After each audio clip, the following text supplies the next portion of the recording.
the next thing I'd love you to talk about, Sean, is, you know, what it's like now. What are the Mm. opportunities for people that like the idea of working creatively, collaboratively, want to be music leaders? It feels like there are a lot more opportunities now than there were back at when Yeah. it was really just the PCS course, wasn't it? And that was your only chance to kind of get some sort of training and experience in that. But say a bit about what Guildhall has done since then, and indeed the kind of wider development of music leaders, if you would. Yes, yeah, and I think the first thing to say is obviously and to acknowledge is a lot's happened since those early Guildhall days, and even thinking of the training within conservatoire and sort of the specialist training and preparing musicians for the profession. The notion that you've just been a portfolio musician, or however you want to frame that, is sort of understood. You know that you don't have to be a jack of all trades. You might have something that you're particularly focused on, but you know how to play into those things and connect to them.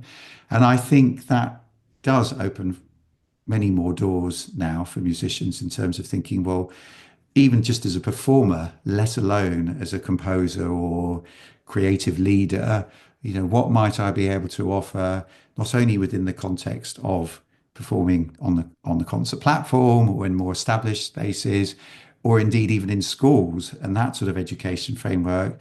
There's a lot more work, as we know, for example, playing into health and well-being and the healthcare system, which I think for some time we've seen as something that, or if you do that, you're a music therapist, and that's sort of a very important part of the ecology we have. But equally, there are musicians who sort of span some of that and really develop an interest and understanding of what music, through listening, through engaging, through participating, can do to help people, whatever stage of life they're at, whatever stage they're in terms of their own sense of well-being.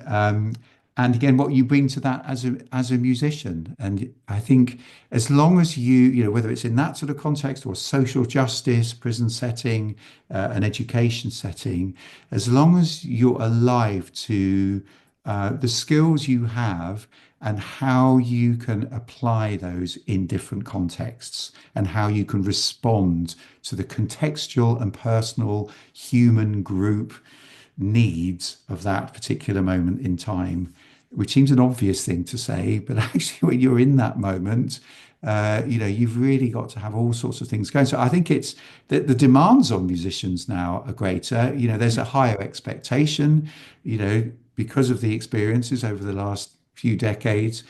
We now have a stronger sense of what constitutes a good quality experience and a good quality project and good quality musicianship and leadership within those contexts, and where perhaps it isn't quite that. So the greater opportunities are there. I think there's a more diverse funding landscape. Let's put it like that. Of course, particularly at the moment, we're all feeling the squeeze, to put it mildly, but there are opportunities there. I think musicians more generally, and certainly those coming out into the profession, are far more enterprising.